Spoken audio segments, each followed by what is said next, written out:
मंत्र में कहा है सुसमिधाय शोची से। अग्नि जला तो दी पर अब ये और ज्यादा बढ़नी चाहिए आगे आगे, इसलिए इसको शोची से ये दीप्त रहे, इसके लिए तीव्रम घृतम जो होता ना, गरम गरम घी को, तीव्र घी को इसमें डालो। इदम अग्नये जात वेद से इदं न ममः, जो डाला है बहुत तीव्र, वो भी भगवान का ही दिया हुआ है। तो देखो कई बार हम किसी अच्छे गुरु से जुड़ गए, किसी अच्छे संगठन से जुड़ गए, या हमने अपने घर में उनकी प्रेरणा लेकर के यज्ञ शुरू किया, योग शुरू किया। योग कक्षा लगाना भी यज्ञ ही है। तो एक बार तो शुरू कर दिया, फिर थोड़े दिन के बाद उसको छोड़ दिया। एक बार तो योग की अग्नि जलाई, ध्यान की अग्नि जलाई, यज्ञ की अग्नि जलाई, फिर उसको छोड़ दिया, तो फिर बुझ जाएगी, तो उसका फायदा नहीं है ना। तो एक बार यज्ञ शुरू किया तो अब वो कंटिन्यू रहना चाहिए।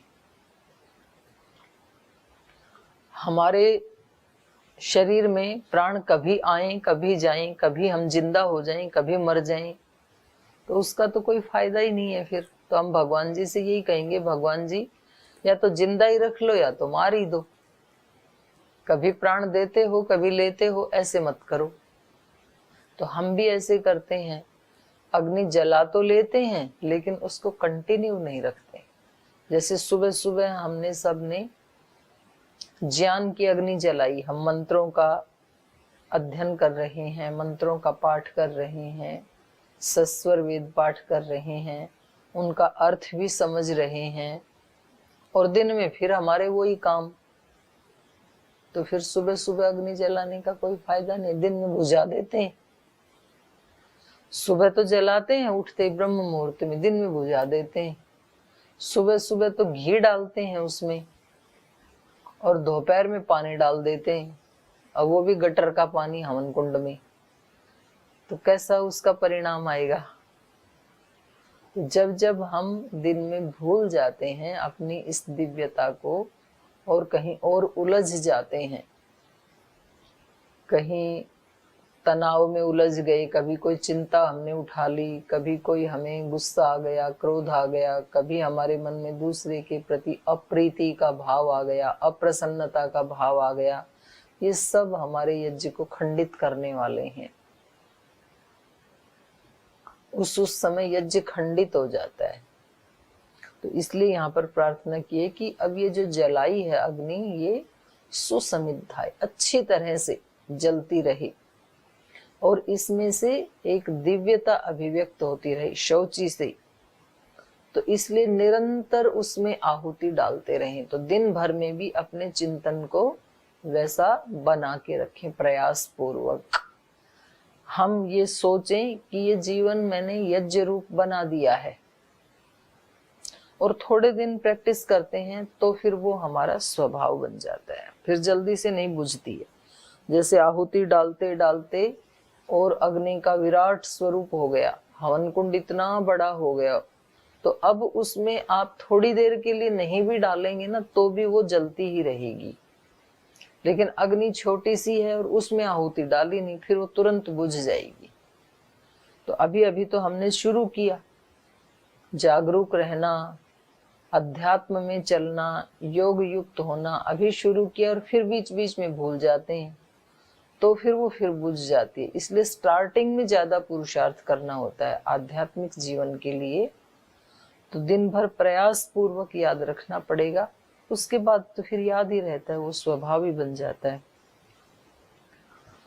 तो अग्नि को जलाएं भी, और उसके साथ साथ ये भाव भी रखें कि ये सब तेरा दिया हुआ है, मेरा नहीं है और मेरे लिए नहीं है। ये बड़ा मैसेज दिया जा रहा है इन आहुतियों से। फिर आगे कहा तंत्वा समिद्भिरंगिरो घृतेन वर्धयामसि। हे अग्नि, तम उस अग्नि को, त्वा आपके लिए, समिद भी अंगिरह घृतेन वर्धयामसि। हे अंगिरह, ये अंगिरह का मतलब अग्नि ही है। हे अंगिरा अग्नि, आपको मैं घृतेन समिध भी घृतेन वर्धयामसि, समिधाओं के द्वारा और घृत के द्वारा बढ़ाऊंगा या बढ़ा रहा हूं। बृहत छोचा यविष्ठ्य स्वाहा, आप क्या हैं? बृहत छो, छ नहीं श है ये, तो व्याकरण की प्रक्रिया से श को छ हो गया। शोचा शुच दीप्तौ, आप बृहत शोचा हैं। तम त्वा, उस तुझ अग्नि को, समिध भी समिधाओं से, घृतेन घृत से, वर्धयामसि मैं बढ़ाता हूं। शोच यविष्ठ्य, शुच दीप्तौ, दीप्त होती है वो अग्नि, जब मैं घृत डालता हूँ, समिधाएं डालता हूँ तो वो दीप्त हो जाती है।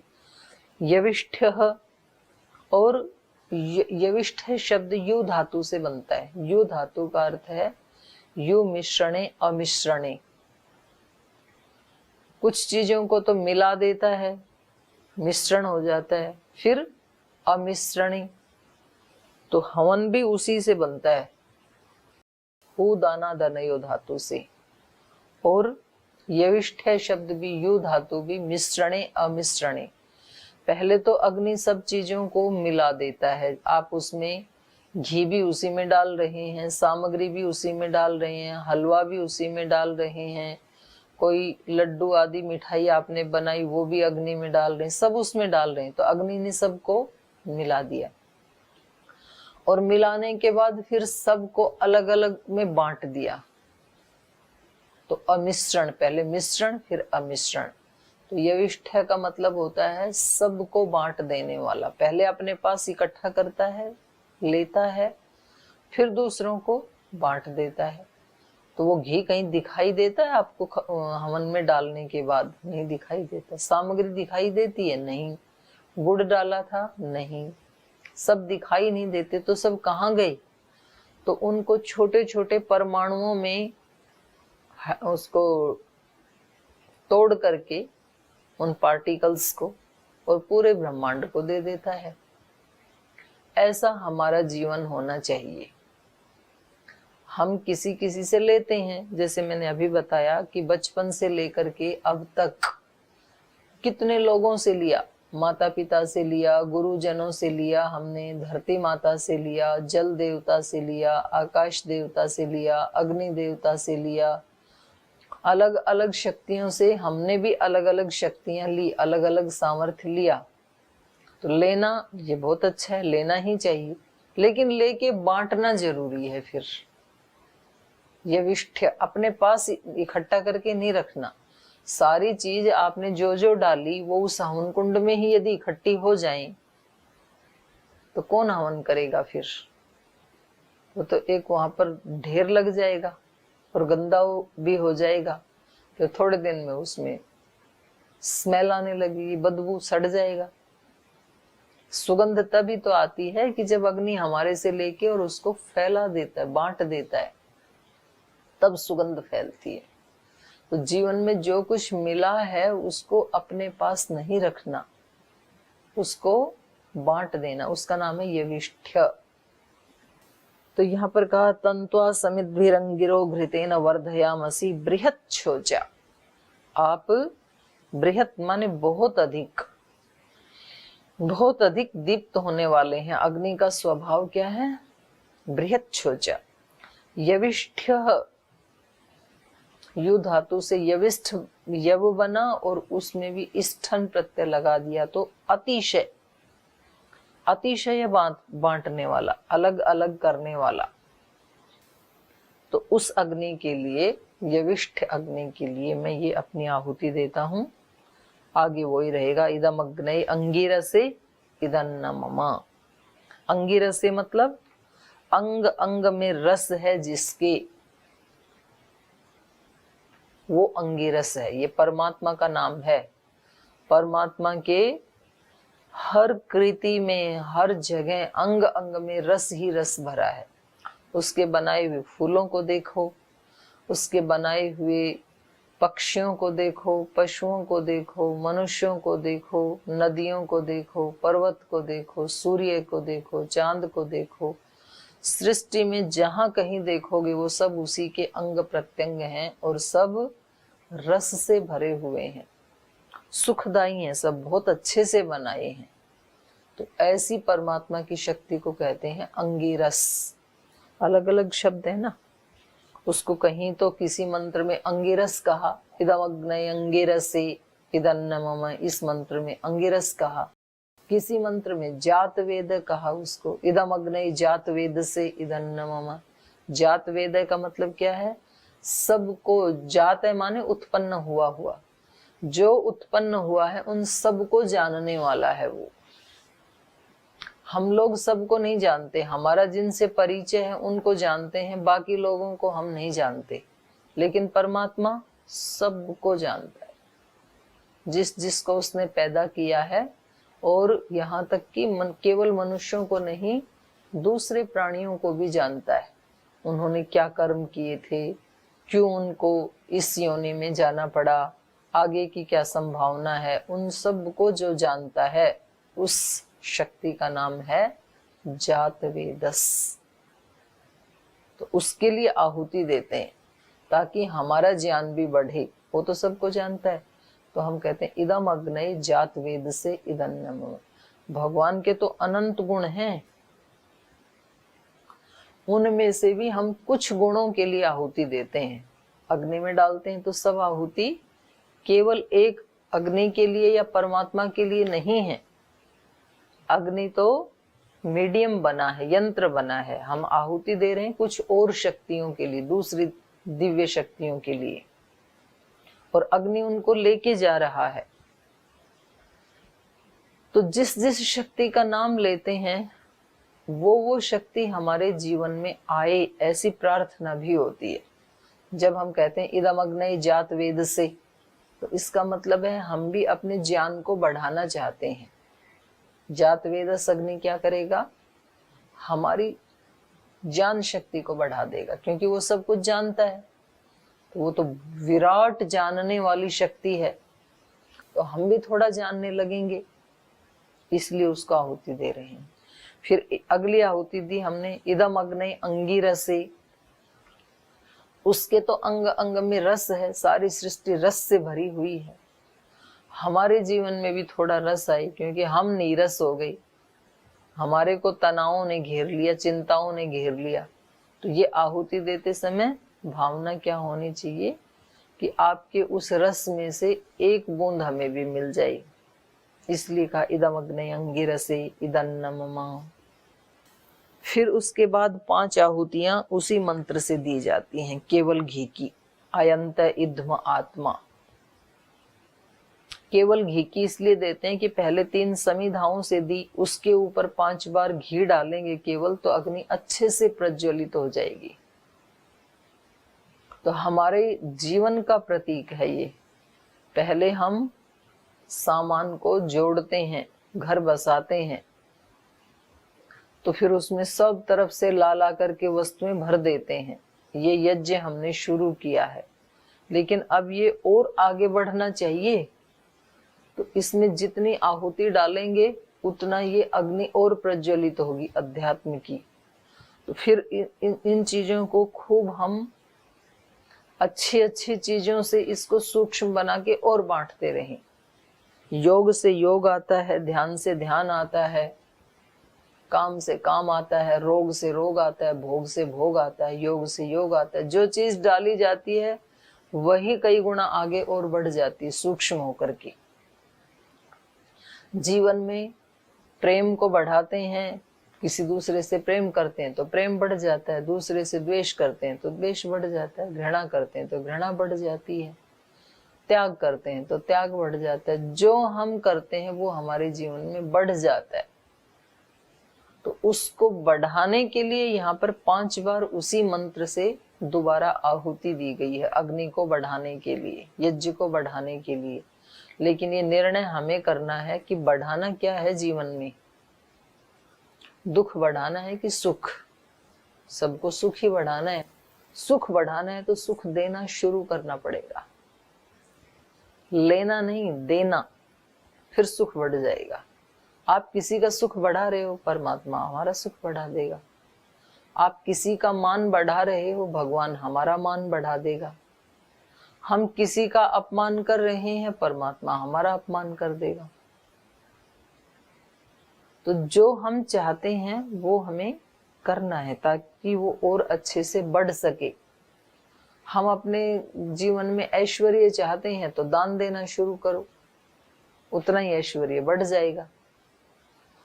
और यदि अपने घर में छिपा के जोड़ के रखा तो वो भी सारा नष्ट हो जाएगा, और तो नहीं मिलेगा, और जो छिपा के रखा था वो भी नष्ट हो जाएगा। इसलिए दान खूब देना चाहिए। जैसे अग्नि अपने पास कुछ भी नहीं रखता है, उसके पास अच्छी अच्छी वस्तुएं आती हैं। कोई अग्नि में अखरोट डालता है, कोई बादाम डालता है, कोई काजू डालता है, कोई खीर डालता है, कोई हलवा डालता है। अग्नि कुछ नहीं रखता अपने पास, तुरंत हाथों हाथ ऊपर भिजा देता है सब देवताओं के लिए, सारे ब्रह्मांड के लिए। इसलिए उसमें खूब डालते हैं लोग। आपको अपने जीवन में सब प्रकार की सामर्थ्य चाहिए तो बांटना शुरू कर दो। ये बिल्कुल सच्ची बात है, बिल्कुल पक्की बात है। और यदि अपने जीवन में ह्रास करना है तो जोड़ना शुरू कर दो। जोड़ेंगे तो नष्ट हो जाएगा, और बांटेंगे तो कई गुना बढ़ जाएगा। बात पहेली जैसी है, समझ में कम आती है, लेकिन सच्ची बात तो यही है। हमने यहाँ देखा स्थूल रूप से भी परम पूज्य गुरुदेव, उनके पास तो लोग बहुत अच्छी अच्छी भेंट लेके आते हैं, लेकिन आज तक संत कुटीर में या पतंजलि योगपीठ में एक भी चीज ऐसी नहीं है जो किसी ने महाराज जी को दी थी और वो यहीं रखी हो। आता है वो जाता है, उस समय जो बैठा है महाराज जी के पास उसी को उठा के दे देते हैं। फिर वो ये नहीं देखते कि ये चीज उस व्यक्ति को देनी थी, वो जब तक आएगा तो इसको रखूं संभाल के, उसको दे दूंगा। उस समय जो भी बैठा है, चाहे वो खाने पीने की है, चाहे वो अन्य कोई प्रयोग की वस्तु है, यहाँ तक कि कभी सोना चांदी भी लोग दे के जाते हैं, वो जो बैठा उसको दे देते हैं। कोई व्यक्ति एक इतना सुंदर घड़ा बना के लाया था चांदी का, उसमें बहुत सुंदर वो कलश बना के लाया था, इतना सुंदर डिजाइन नक्काशी उसमें की हुई थी। और वो कोई एक बहन बैठी थी कर्नाटक की, तो उसने कहा गुरुजी ये तो बहुत सुंदर है, बोले तू ले जा। फिर अभी जब हमारे यहाँ चतुर्वेद पारायण यज्ञ हुआ तो पूछ रहे महाराज जी, बोले वो एक इतना सुंदर सा कलश आया था, वो कहाँ है, यहाँ रख देते यज्ञशाला में। मैंने कहा वो तो उसी दिन ही आपने समर्पित कर दिया था, वो तो उसी दिन दे दिया था। बोला अच्छा कोई बात नहीं, ठीक। तो कभी उनको ध्यान में आ जाता है, नहीं तो उनको याद भी नहीं रहता है किसको क्या दिया था। अपने पास कुछ रखते ही नहीं है, इसलिए भगवान चारों तरफ से दे रहा है। और जो जोड़ते हैं उनका वो वाला भी लुट जाता है। माताओं बहनों को थोड़ी सी ज्यादा आदत होती है जोड़ने की, थोड़ा तो जोड़ के रखना चाहिए, ठीक है घर चला रहे हैं, लेकिन ज्यादा नहीं जोड़ के रखना चाहिए। मैंने देखा कुछ बहनें कपड़े उनको कहाँ कहाँ से मिलेंगे, पीहर से मिलेंगे, इससे मिलेंगे, उससे मिलेंगे, वो सब उसमें रख देती हैं, सूटकेस में रख देती हैं या अलमारी में रख देती हैं। फिर थोड़े दिन के बाद पता लगा कि वो तो गल गई, जब उसको बाहर निकाला तो वो ऐसे फट गया कपड़ा, अब वो किसी के काम का नहीं है। तो या तो आप पहन लो या तो किसी दूसरे को बांट दो, ज्यादा है तो। खाने पीने की चीजें रख लेते हैं, फिर वो भूल जाते हैं, फिर वो सड़ जाती है, फिर उठा करके डस्टबिन में डाल देते हैं। तो अपने पास रखना नहीं चाहिए, बांटना चाहिए। कुछ अरे वस्तुओं की तो बात छोड़ो, कुछ लोग तो अपने ज्ञान को भी पकड़ के बैठ जाते हैं। आयुर्वेद का ह्रास क्यों हुआ? वंश परंपरा से जिनको किस रोग की क्या दवाई थी, जिसको पता लगा, उस व्यक्ति ने अगले को बताया ही नहीं दूसरे को। उसको लगा दूसरे को बता दूंगा तो मेरी वैल्यू कम हो जाएगी, ये तो सब जान जाएंगे। अभी तो केवल मैं जानता हूं, तो सबके अंदर मेरा पूज्य भाव है, सब मेरे को बुलाते हैं। अगर ये सारे दवाई जान जाएंगे तो मेरे को कौन बुलाएगा, वैद्यराज कौन कहेगा मेरे को? इसलिए बताया नहीं किसी को। नहीं बताया तो उसके साथ ही वो विद्या नष्ट हो गई, फिर आगे बढ़ी नहीं। तो कुछ लोग ज्ञान को पकड़ के बैठ जाते हैं अपने अहंकार को बढ़ाने के लिए कि मैं ज्ञानी हूं। अच्छा, सामान्य लोगों को तो वो पढ़ाते भी नहीं है, सुनाते भी नहीं है। वेद का ह्रास क्यों हुआ? अब केवल नाम के लिए वेदी, सुवेदी, द्विवेदी, त्रिवेदी, चतुर्वेदी बच गए, केवल नाम के लिए। वेद नहीं जानते। क्यों नहीं जानते? पढ़ाया ही नहीं जो जानते थे उन्होंने। वो बोले ये पात्र नहीं है, कोई पात्र आएगा उसको पढ़ाएंगे। अभी भी मैं देखती हूँ यहाँ कुछ विद्वान हैं ऐसे, कुछ विद्वान हैं, कुछ विदुषियां भी हैं ऐसी, उनके पास कोई पढ़ने आए, बोले इसकी पात्रता नहीं है, इसको हम नहीं पढ़ा सकते। कोई बहुत इंटेलिजेंट आएगा उसको पढ़ाएंगे। अरे पढ़ाना शुरू करो, ये इंटेलिजेंट बन जाएंगे, कुछ तो आएगा। योग सिखाते ही नहीं थे, बोले योग के पात्र नहीं है ये। तो इसलिए योग हम उनको सिखाएंगे जिनकी ऐसी मेधा हो, प्रज्ञा हो, जिन्होंने घर बार छोड़ दिया हो, वो योग के पात्र हो सकते हैं। इसलिए कोई सब घर बार छोड़ के हिमालय में आए, गुफा में बैठे, जटाएं बढ़ाए, तो उसको हम बताएं कि अष्टांग योग क्या होता है।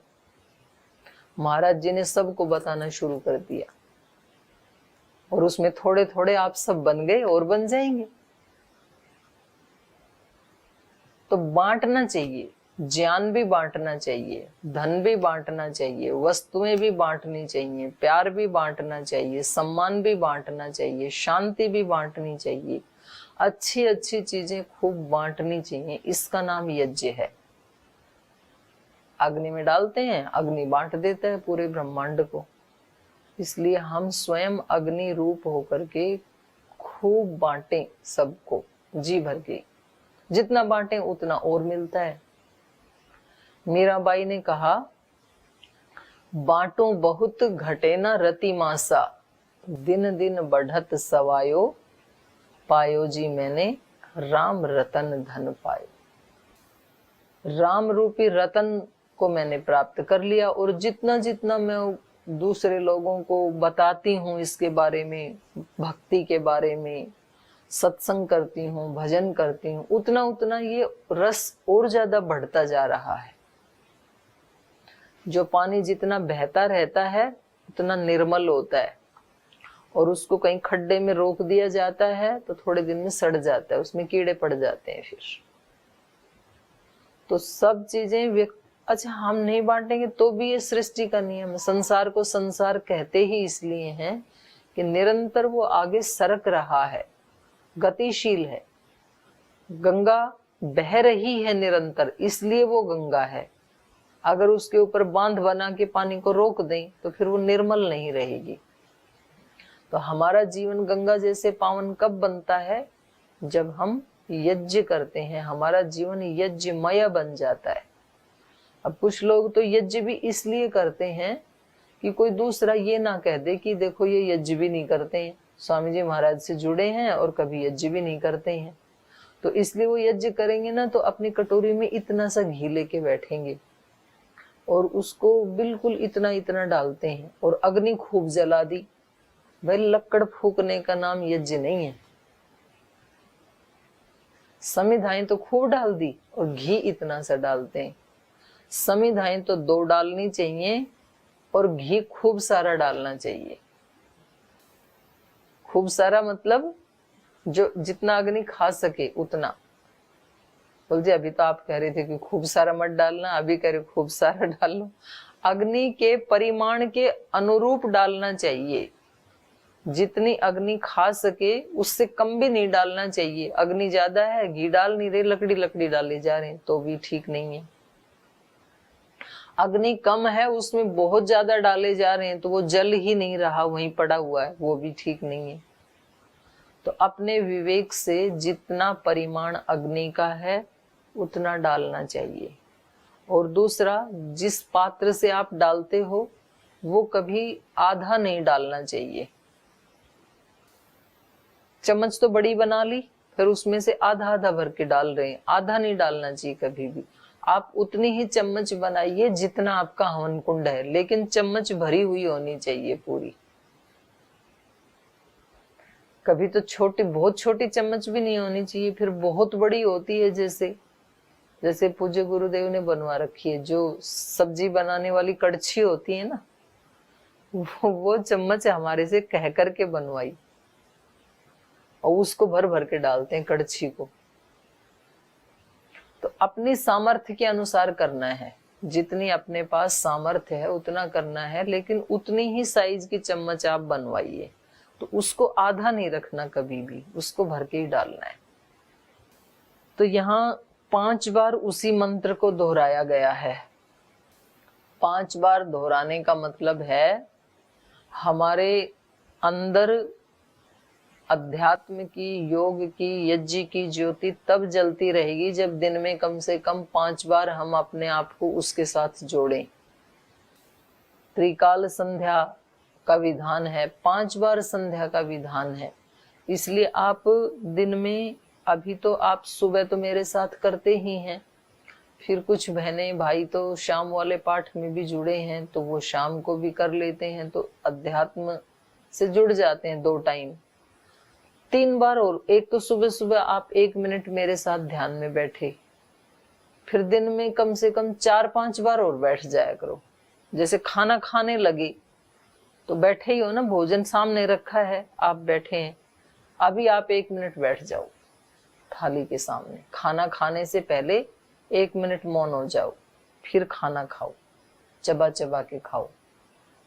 बिल्कुल परिवर्तन हो जाएगा इतनी छोटी सी घटना से। आपका पेट एकदम ठीक, मोटापा, मेटाबॉलिज्म एकदम ठीक। आप करके देख लीजिए, ये सच्ची बात है।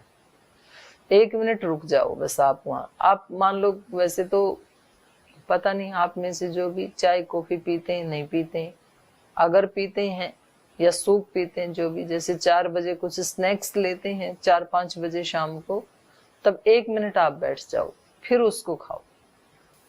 तो ऐसे दिन में, जैसे ऑफिस में गए हैं, ड्यूटी पे हैं, थक गए वहां काम करते करते, ऑफिस में 1 मिनट ऐसे बैठ जाओ। या ऑफिस में गए हैं, अभी काम शुरू करना है, तो शुरू करने से पहले 1 मिनट अपने आप को कंसंट्रेशन कर लो, अपने चित्त को एकाग्र कर लो।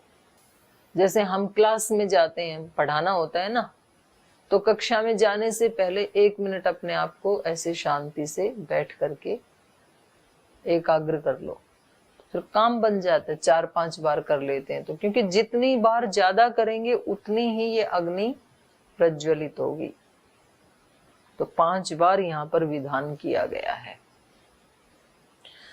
अब ये करने के बाद, अब हमारे यज्ञशाला में, हमारे हवन कुंड में अच्छी तरह से अग्नि जल गई है। अब जल उसके चारों तरफ डाल करके उसको रक्षित किया जा रहा है। चारों तरफ जल डाल के फिर उस हवन की अग्नि को सुरक्षित किया जा रहा है, और मंत्र बोला जा रहा है, अदिते अनुमन्यस्व। ये जल का विशेषण है। अदिति कहते हैं अखंड को। 2 अवखंडने, 2 धातु से दिति शब्द बनता है। दिति का अर्थ होता है खंडन, और अदिति का मतलब होता है अखंड। अदिते अनुमन्यस्व, हे जल आप अखंड हैं, तो हम भी और हमारा यज्ञ भी अखंडित रहे। अदिते अनुमन्यस्व। अनुमते अनुमन्यस्व। अनुमते होता है अनुकूल होने वाला। जल का स्वरूप है कि आप उस जल को ऐसे खंडित नहीं कर सकते।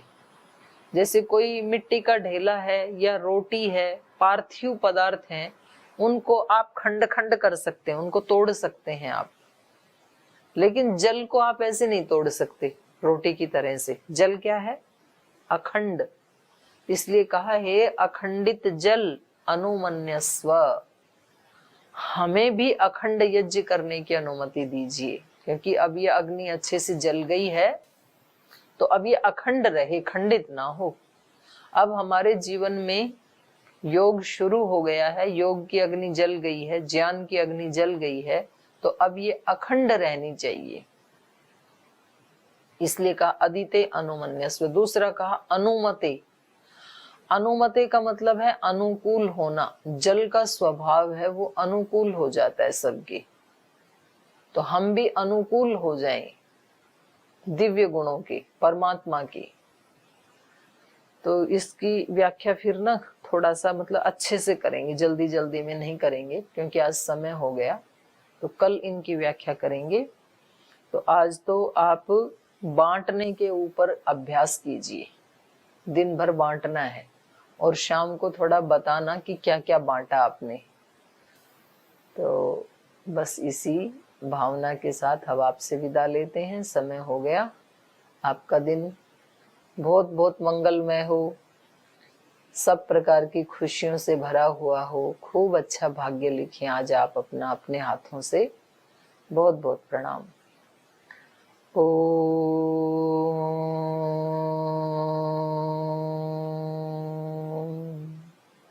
शांति शांति शांति। श्री गुरुभ्यो नमः।